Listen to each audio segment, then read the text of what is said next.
नमस्कार। जी पंजाब हरियाणा हिमाचल के खास बुलेटिन हरियाणा हिमाचल में आपके साथ मैं हूं रीना गौरव। शुरुआत करते हैं हरियाणा की खबर से। हरियाणा सरकार ने प्रदेश में बिजली कर्मचारियों की 29 और 30 जून को होने वाली हड़ताल पर रोक लगा दी है। सरकार ने बिजली कर्मचारियों की 2 दिन की इस हड़ताल पर एस्मा लगा दिया है। सरकार ने 6 महीने तक बिजली कर्मचारियों की हड़ताल पर रोक लगाई है। उधर सरकार की रोक के बाद भी बिजली कर्मचारी हड़ताल पर जाने पर अड़े हैं। हालांकि उनकी ओर से भरोसा दिलाया जा रहा है कि इस हड़ताल की वजह से जरूरी सेवाओं को बाधित नहीं किया जाएगा।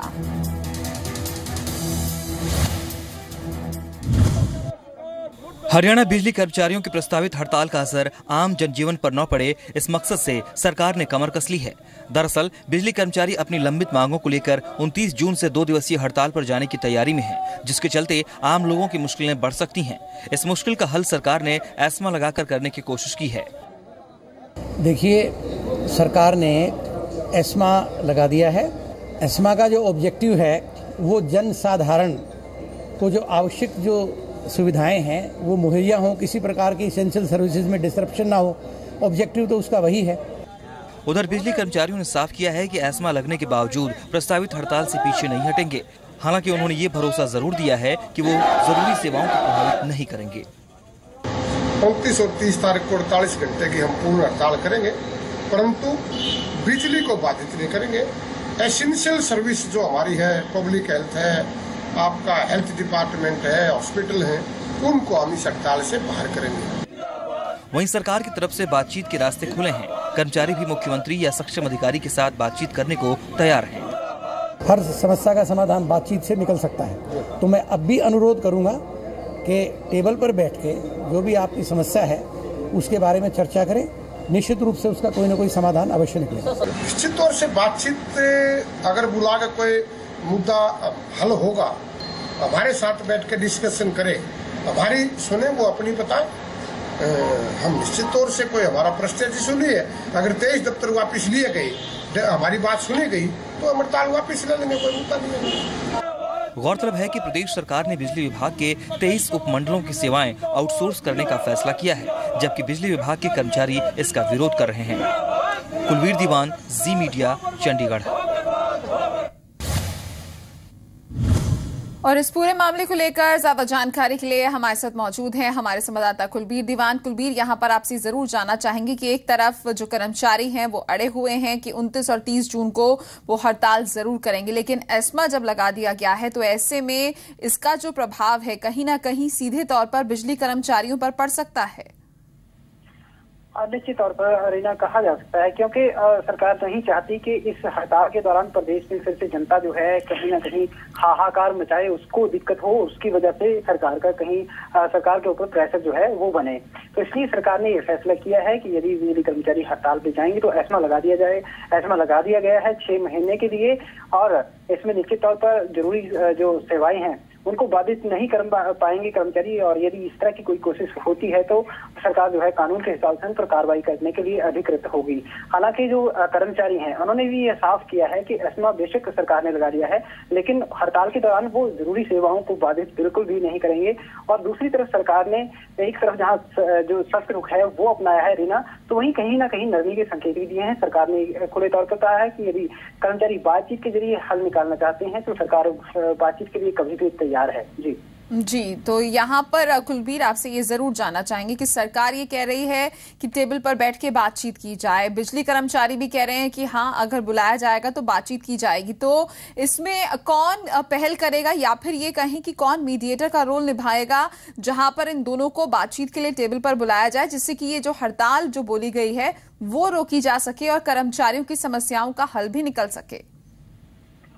देखिए, कर्मचारियों ने जहां तक मांग रखी थी, कर्मचारियों का ये कहना था कि किसी सक्षम अधिकारी के साथ वो बातचीत करने के लिए तैयार हैं, या फिर मुख्यमंत्री मनोहर लाल खट्टर खुद उनसे बात करें, ताकि बातचीत के बाद कोई फैसला लेने में जो सक्षम अधिकारी हैं उनसे वो बात करना चाहते हैं। और दूसरी तरफ सरकार ने भी खुले तौर पर कहा है कि जो भी अधिकारी के साथ बात करना चाहते हैं कर्मचारी, उनका नाम जो है सरकार को सजेस्ट कर दें, वो उनसे बातचीत कराने के लिए तैयार हैं। और सरकार ये चाहती है कि बातचीत से मसला हल हो जाए, ताकि फिर से हड़ताल के दौरान किसी भी तरह से प्रदेश में जो है हालात खराब ना हो। इसलिए सरकार ने खुला ऑफर दिया है कर्मचारियों को। अब कर्मचारियों को ये तय करना है कि कौन से अधिकारी का वो नाम लेते हैं या फिर आगे अपनी रणनीति को किस तरह से बढ़ाते हैं। जी, बहुत बहुत शुक्रिया कुलबीर आपका इस तमाम जानकारी के लिए। तो अब देखा जाएगा कि क्या कुछ अब हल इस समस्या का निकल पाता है, क्योंकि एक तरफ कर्मचारी हड़ताल के लिए अड़े हुए हैं और दूसरी तरफ सरकार ने एस्मा लगा दिया है। वहीं कुरुक्षेत्र से बीजेपी सांसद राजकुमार सैनी ने आज गृह मंत्री राजनाथ सिंह से मुलाकात की। राजकुमार सैनी ने राजनाथ सिंह से अपनी सुरक्षा को लेकर फिक्र जाहिर की है। सैनी के मुताबिक उन्हें अभी भी धमकियां मिल रही हैं। सांसद सैनी ने एक बार फिर से आरक्षण को लेकर हरियाणा में हुए जाट आंदोलन पर सवाल उठाए। राज्यसभा को लेकर करते हैं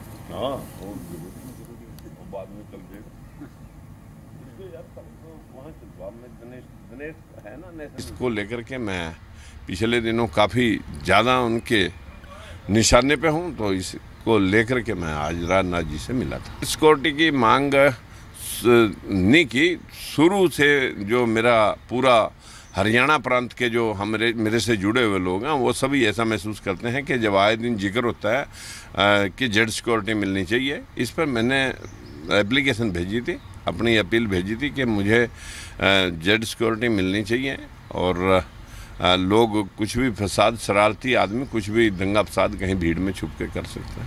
अपने हक की बात कहनी है तो रास्ते बहुत थे शांति प्रिय ढंग से, सड़कों पे कह सकते हैं बैठ के, किसी दफ्तर में धरना प्रदर्शन कर सकते हैं, लेकिन सड़कों को रोक करके इस प्रकार की व्यवस्था जो पैदा हुई है ये एक बहुत ही निंदनीय है।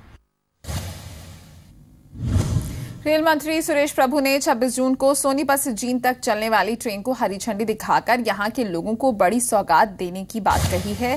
हालांकि रेल मंत्री सोनीपत न पहुंचकर चंडीगढ़ से वीडियो कॉन्फ्रेंसिंग के जरिए ट्रेन को हरी झंडी दिखाकर रवाना करेंगे। करीब 81.047 किलोमीटर लंबे इस रेल मार्ग का निर्माण कार्य फरवरी 2016 में समाप्त हो गया, जिस पर करीब 740 करोड़ खर्च आया है। वहीं नए ट्रैक पर रेलवे सुरक्षा कमेटी द्वारा करीब 100 किलोमीटर प्रति घंटे की स्पीड से ट्रेन दौड़ाकर ट्रैक पर 70 किलोमीटर प्रति घंटे की स्पीड से पैसेंजर ट्रेन चलाने की मंजूरी दे दी गई है।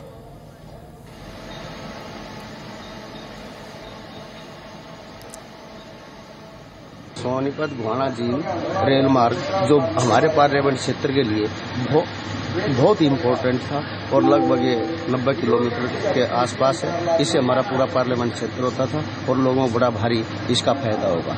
इसकी शुरुआत हम 26 तारीख को 2 बजे जो इसको कर रहे हैं। सोनीपत में नकली दूध, घी और मावा बनाने वाली एक फैक्ट्री का भांडाफोड़ हुआ है। पुलिस के मुताबिक इस फैक्ट्री के नाम से कोई सरकारी लाइसेंस भी नहीं बना है। सोनीपत पुलिस ने शहर के शास्त्री कॉलोनी में नकली दूध, घी और मावा बनाने वाली एक फैक्ट्री का भांडाफोड़ किया है। पुलिस और स्वास्थ्य विभाग की संयुक्त छापेमारी में सैकड़ों लीटर नकली दूध और अन्य सामान बरामद किए गए। हालांकि छापेमारी की भनक लगते ही फैक्ट्री संचालक फरार हो गया।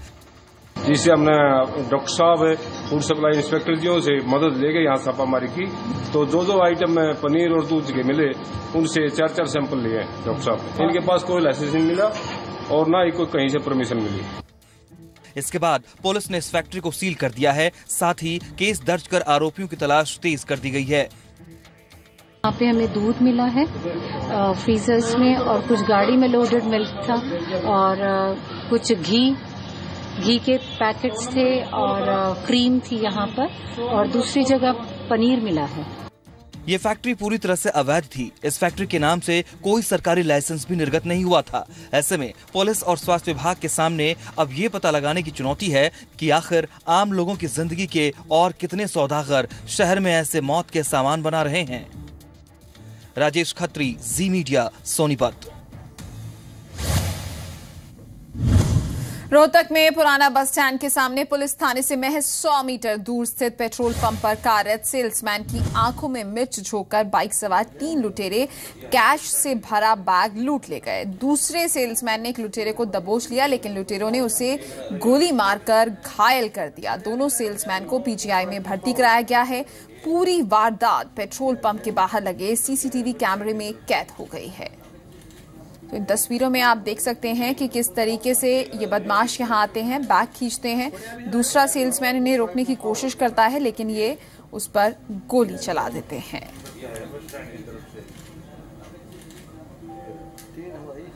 हर एक बंदा वहाँ से आ भाग के पीछे से आगे ने उसने उससे आंखों में ऐसे मारा, मिर्ची मार के, और उसके हाथ से बैग ठोका।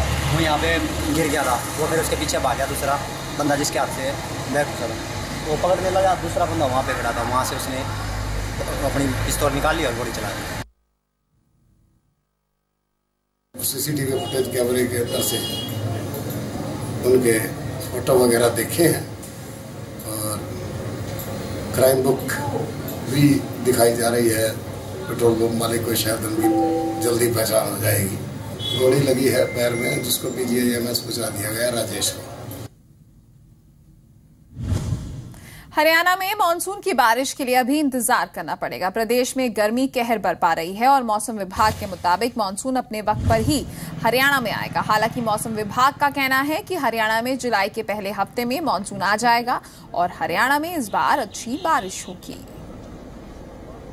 तो तस्वीरें भी हम आपको दिखा रहे हैं कि गर्मी का कहर देखने को मिल रहा है। चेहरे ढककर लोग सड़कों पर निकल रहे हैं, लेकिन अभी इस गर्मी को थोड़ा और झेलना होगा क्योंकि मानसून की बारिश के लिए हरियाणा में अभी इंतजार करना पड़ेगा, ऐसा अनुमान मौसम विभाग ने लगाया है। और प्रदेश में यही वजह है कि गर्मी जो है वो कहर बरपा रही है। यहाँ आपको बता दें कि मॉनसून विभाग के मुताबिक मानसून जो है अपने वक्त पर ही हरियाणा में आएगा। हालांकि मौसम विभाग का कहना है कि हरियाणा में जुलाई के पहले हफ्ते में मानसून आ जाएगा और हरियाणा में इस बार अच्छी बारिश भी होगी।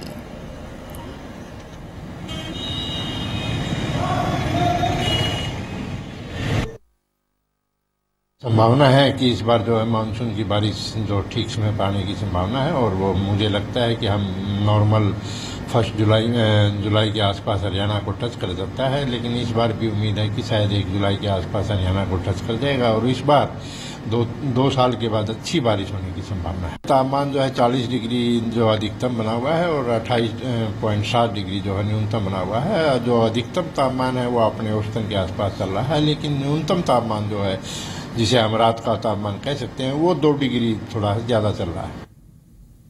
शिमला को उसकी असल पहचान दिलाने के मकसद से शहर को संवारने का काम जोरों शोरों से किया जा रहा है। राज्य पर्यटन विकास निगम इस काम को 500 करोड़ रुपए की लागत से करवा रहा है। इस प्रोजेक्ट के तहत मॉल रोड और रिज मैदान के अलावा मिडिल बाजार और शहर के सबसे बड़े लोअर बाजार की बदहाल स्थिति को ठीक किया जा रहा है। शिमला के लोगों के लिए ये अच्छी खबर है क्योंकि पानी की कमी से जूझ रहे लोगों को अब इस परेशानी से निजात मिलने वाली है।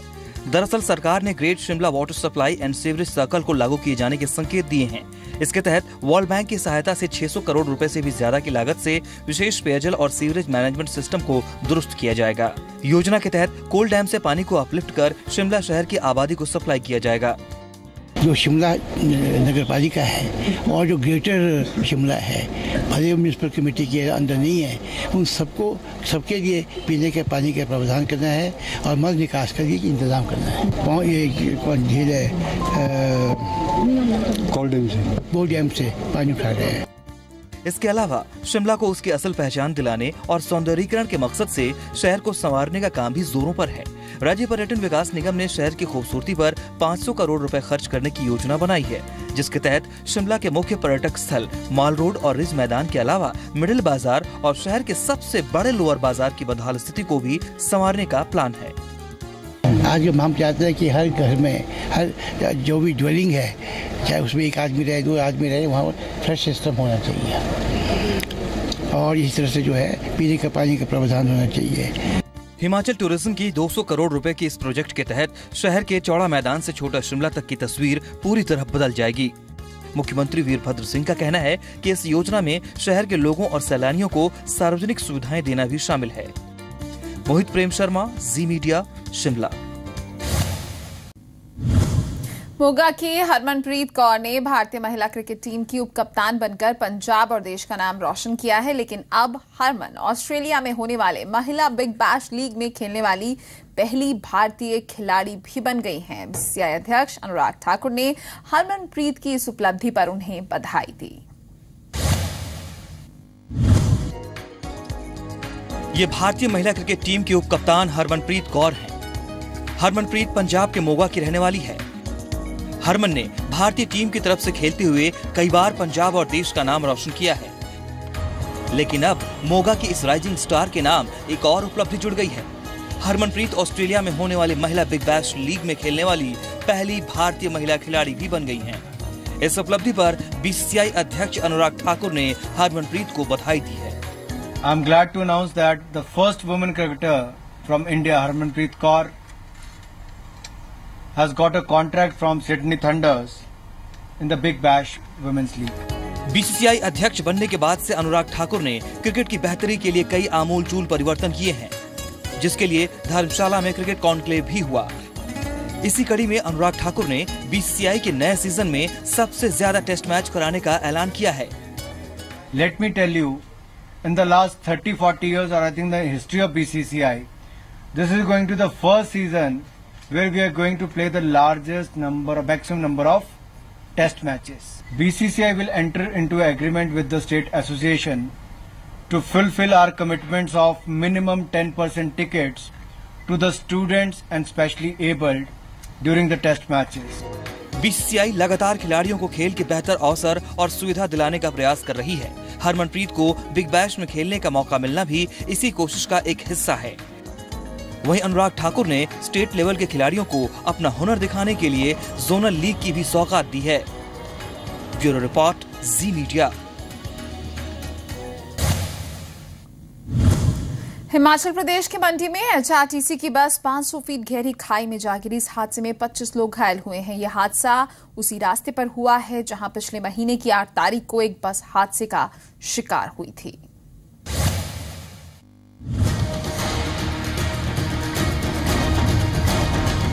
हिमाचल प्रदेश में बस हादसे थमने का नाम नहीं ले रहे।